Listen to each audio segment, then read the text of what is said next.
économiques, les différentes collectivités, l'État et les services du gouvernement pour apporter des réponses aux Calédoniens et aux entreprises sur les différentes thématiques. Ce qui était important de dire aujourd'hui, donc dans les décisions qui ont été prises hier par le gouvernement de la Nouvelle-Calédonie, une décision modificative du budget de la Nouvelle-Calédonie pour que la Nouvelle-Calédonie puisse apporter 6 milliards à la CAFAT via une subvention suite à une décision modificative et qui fait suite aux travaux qui sont apportés par l'État, avec l'État, pour financer la partie chômage partiel.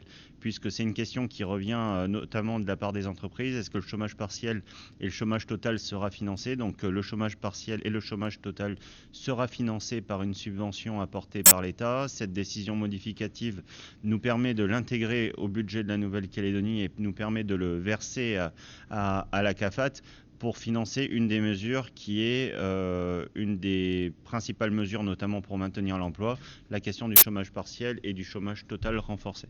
Vous le savez, depuis le début de la crise, donc nous travaillons avec les différents services pour apporter un volant d'aide qui permet de couvrir les différentes charges des entreprises suite à la crise que nous connaissons, à la fois les entreprises avec des salariés, mais aussi des entreprises sans salariés, puisque des patentés sont touchés par cette crise qui est une crise sociale, une crise politique et une crise économique. Et donc il était important de travailler de manière coordonnée avec les différentes collectivités et surtout de répondre aux différentes charges des entreprises et de répondre de la manière la plus simple possible, puisque nous avons voulu créer avec les différents acteurs un site internet unique qui est aujourd'hui en ligne, donc www.urgence-eco.nc, qui permet de regrouper l'ensemble des aides pour les entreprises et pour les salariés pour les accompagner durant cette crise. Donc ce site, il regroupe la partie chômage partiel que j'ai pu évoquer. Donc le chômage partiel, j'invite l'ensemble des entreprises qui sont concernées, donc qui ont connu soit une baisse d'activité ou soit qui ont été touchées directement par des incivilités, par des dégradations importantes, d'aller sur le site avant même que le texte soit voté définitivement au Congrès de la Nouvelle-Calédonie pour effectuer les différentes demandes, puisque le lien est en ligne et permettra de traiter les dossiers le plus rapidement possible. Donc cette mesure de chômage partiel, elle est passée en commission au Congrès lundi matin. Elle sera présentée en commission permanente demain matin avec les élus du Congrès pour qu'elle puisse être définitivement adoptée et validée dans les plus brefs délais. Donc elle est trouvable sur le site www.urgence-eco.nc. Deuxième point qui était attendu depuis aussi quelques temps, le Fonds de solidarité de l'État. Première version, puisqu'on travaille depuis le début de la crise avec l'État à une réponse immédiate pour la trésorerie des entreprises. Donc ce Fonds de solidarité, il suffit là aussi d'aller sur le site que j'ai cité, de cliquer sur le lien, de se créer un compte pour les entreprises qui n'ont pas de compte France Connect, qui est la plupart des entreprises en Nouvelle-Calédonie. À la suite de ça, différentes pièces sont demandées à fournir, notamment le RIDET, différentes attestations qui seront sollicitées, mais sous forme déclarative dans un premier temps, pour que les entreprises puissent bénéficier de l'aide assez rapidement, à la fois sur le mois de mai, donc à un niveau d'environ 300 000 francs, et sur le mois de juin pour un niveau de 720 000 francs, mais qui sera appelé à continuer par la suite. Pour le mois de mai, il faudra justifier d'une baisse de chiffre d'affaires d'environ 25%, et pour le mois de juin, d'une baisse de chiffre d'affaires d'environ 50% par rapport au chiffre d'affaires 2022, puisqu'il y a des entreprises qui clôturent leurs comptes en juin, et donc c'est compliqué de pouvoir justifier sur l'année 2023. Donc là aussi, toutes les démarches sont simplifiées en ligne et peuvent être facilement déclenchables. Le but, c'est d'avoir une aide rapide qui apporte de la trésorerie aux entreprises et aux patentés qui ont subi des dégradations durant cette crise. Ce fonds de solidarité, il est appelé à évoluer, puisque le ministre l'a dit, les différents acteurs l'ont également indiqué lors des différentes réunions. La somme de 720 000 pour les entreprises calédoniennes et notamment les plus grosses PME, ça sera insuffisant, mais l'idée était de déclencher quelque chose rapidement. Mais un fonds de solidarité prenant en charge les coûts fixes et aujourd'hui en cours de préparation pour avoir des niveaux d'intervention qui seront supérieurs à ce premier fonds de solidarité qui vient en urgence. Donc déjà 2 aides qui viennent sur les charges des entreprises, la partie chômage partiel et la partie fonds de solidarité. Toujours sur la partie salaire, donc la particularité de cette crise, c'est que nous allons avoir nous avons un certain nombre d'entreprises qui ont été totalement ravagées par les actes de délinquance et totalement brûlées, qui sont aujourd'hui en cas de force majeure. Et des entreprises en cas de force majeure ont la possibilité de déclencher une rupture de contrat qui est immédiate et donc qui mettent des personnes au chômage. Le chômage en Nouvelle-Calédonie aujourd'hui, c'est 66% du SMG et nous sommes, des personnes qui avaient des traites, qui avaient des loyers, qui avaient des différentes charges pour vivre, ne peuvent pas vivre avec 66% du SMG. Donc, dans le texte qui sera présenté également au Congrès demain, un dispositif de chômage renforcé sera présenté. Ça a été présenté déjà par Thierry Santa, qui est en charge de l'emploi, avec une dégressivité, puisque comme pour le chômage partiel, 70% du dernier salaire net serait assuré pendant 3 mois à raison d'un plafond de 2,5 SMG. Ensuite, on viendra à 100% d'un salaire du SMG et à 66% du SMG de manière dégressive. Le but est donc que ces personnes retrouvent de l'emploi dans les prochaines semaines, quand les assurances notamment auront fait leur indemnisation. Sur la partie trésorerie des entreprises, donc on a vu la partie trésorerie, fonds de solidarité, chômage partiel, chômage. Nous avons également travaillé avec la CAFAT sur la question des charges sociales et du report pour les entreprises. Donc sur le site, vous trouverez également le lien et un modèle de courrier pour demander un report pour les entreprises des différentes charges sociales pour le 2e trimestre pour les entreprises SARL et pour le 3e trimestre pour les patentés. Donc sur le site internet, pour faciliter la vie des entreprises, un modèle de courrier est déjà fait pour réaliser ces démarches. La même chose sur la partie charges fiscales, puisque là aussi un lien est mis en place avec un formulaire pour décaler les différentes charges fiscales des différentes entreprises. Le but est vraiment de faire le panel général des différentes charges des entreprises pour leur assurer de la trésorerie et qu'elles puissent également faire une sollicitation auprès de leur banque pour décaler leurs différentes échéances bancaires, PGE compris, pour un minimum 3 mois de décalage avec des frais qui seront gratuits. Donc voilà sur les différentes aides qui sont mises en place sur cette période de 3 mois.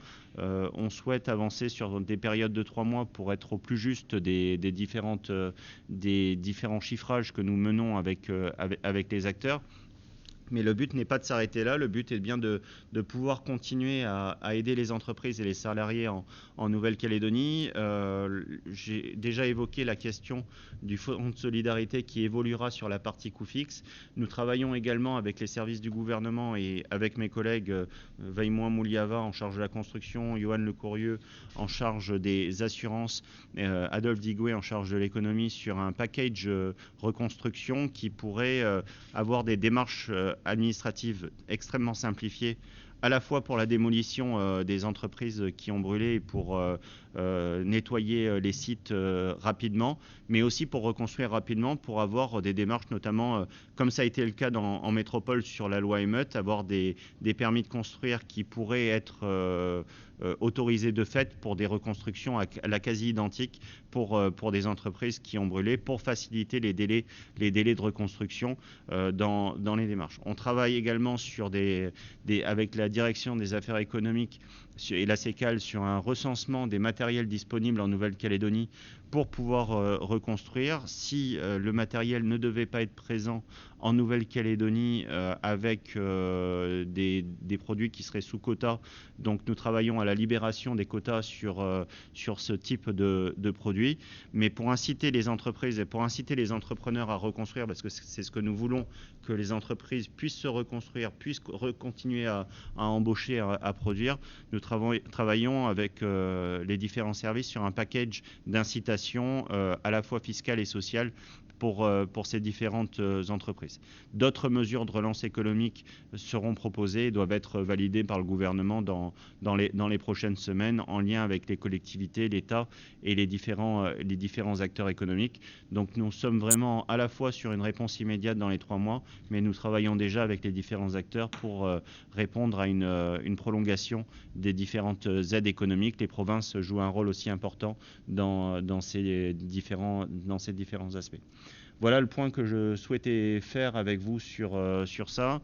Pour résumer, un package qui est élargi, la manière d'y accéder le plus simple possible à travers le site www.urgence-eco.nc où les différentes démarches sont détaillées, où les différents critères sont détaillés et différentes mesures qui sont à venir également sur lesquelles nous travaillons pour soutenir nos entreprises, qu'elles soient SARL ou patentées, et leurs salariés pour donner de la visibilité aux entreprises calédoniennes. Donc voilà, je vais passer aux questions, si vous en avez. Concernant le chômage partiel, les 6 milliards de francs évoqués permettront de prendre en charge quel mois? Mai, juin Ça permettra de tenir mai-juin. Le but est en fait, on a travaillé avec l'État sur le fait d'avoir une subvention immédiate pour assurer les salaires de mai-juin. Une partie des salaires ont déjà été pris sur les aides provinciales et donc a permis de réduire les coûts, notamment sur les 15 jours de juin, mais tous ne sont pas concernés par cette aide. Donc la subvention de l'État permettra d'assurer mai-juin, mais nous sommes en train de travailler avec l'État sur la définition d'une avance de trésorerie pour aller vite. Ensuite, on verra quelle modalité ça prendra par la suite, mais pour couvrir à la fois le chômage partiel, mais également les différentes charges de trésorerie de la Nouvelle-Calédonie. Justement, la trésorerie est très basse.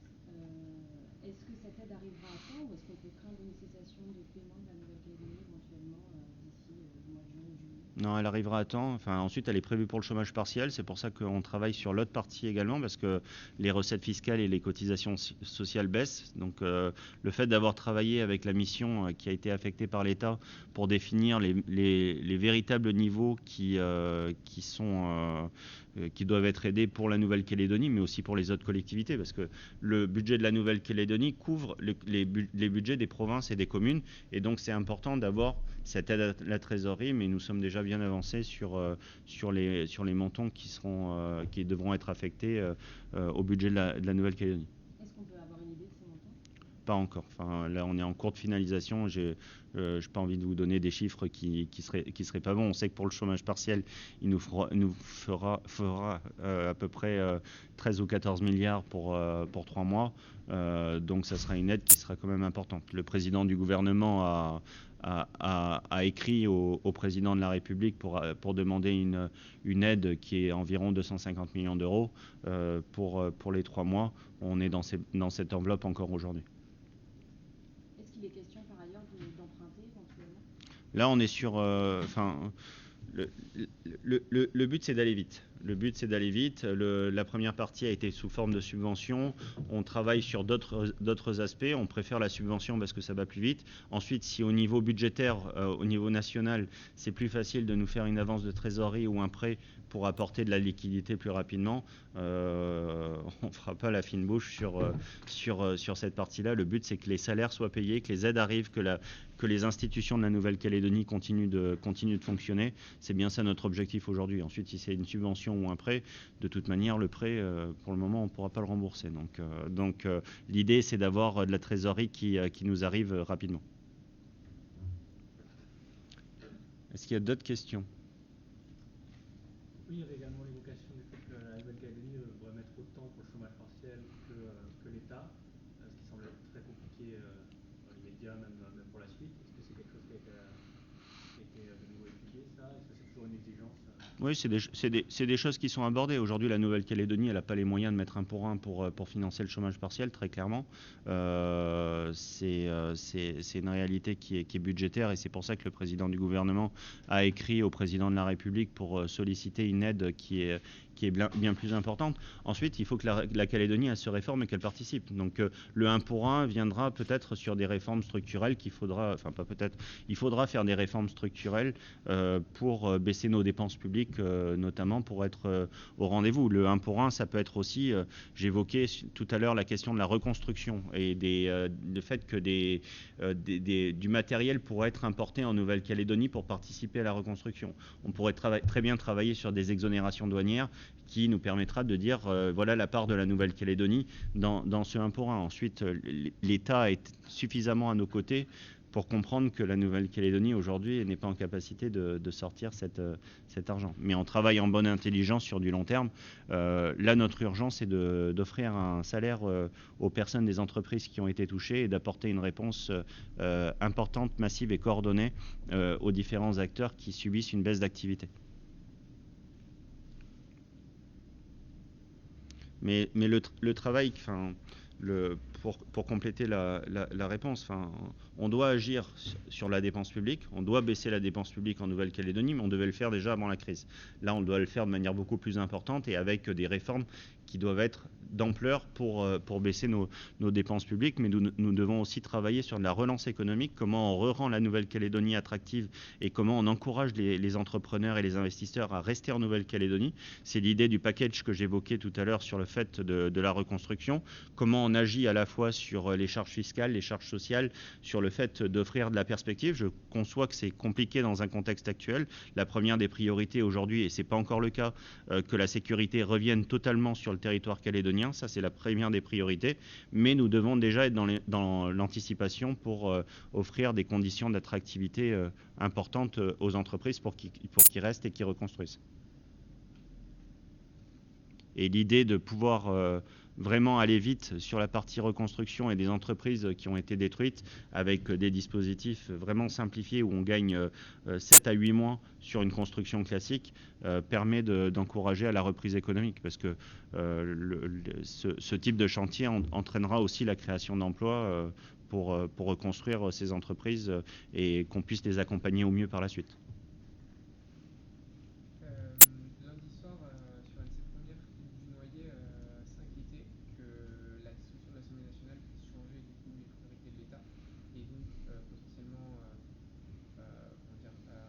Empêcher le gouvernement central de pallier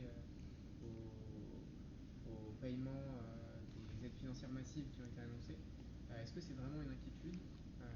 Est-ce que c'est une source d'inquiétude pour vous aujourd'hui? Vous dire que la dissolution est une bonne nouvelle, non. Enfin, clairement non. On se serait bien passé d'une dissolution de l'Assemblée nationale en plus pour avoir un peu de continuité. Ensuite, est-ce que ça met en danger les aides de l'État vis-à-vis de la Nouvelle-Calédonie? Personnellement, je pense que non.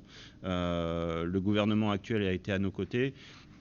Je n'ose pas imaginer qu'un autre gouvernement ne soit pas à nos côtés. Ensuite, les Français seront libres de choisir quelle majorité ils souhaitent. Ça sera dans d'autres contextes que je donnerai mon avis sur cette partie-là, mais je pense que chacun la connaît. Mais je n'ose pas imaginer que la France, peu importe son gouvernement, ne soit pas aux côtés de la Nouvelle-Calédonie dans une telle situation. En tout cas, l'important pour nous, c'était déjà d'avoir cette première aide et cette première subvention qui a été accordée. On travaille avec la mission de Bercy qui est là, qui sont des fonctionnaires de haut niveau qui ont été affectés par le ministère des Finances, mais des fonctionnaires qui resteront. C'est-à-dire que c'est pas des gens qui sont des politiques, c'est des gens qui travaillent sur de la technique et qui nous apportent de l'aide. Et j'ose pas imaginer que le nouveau gouvernement changera ces gens-là.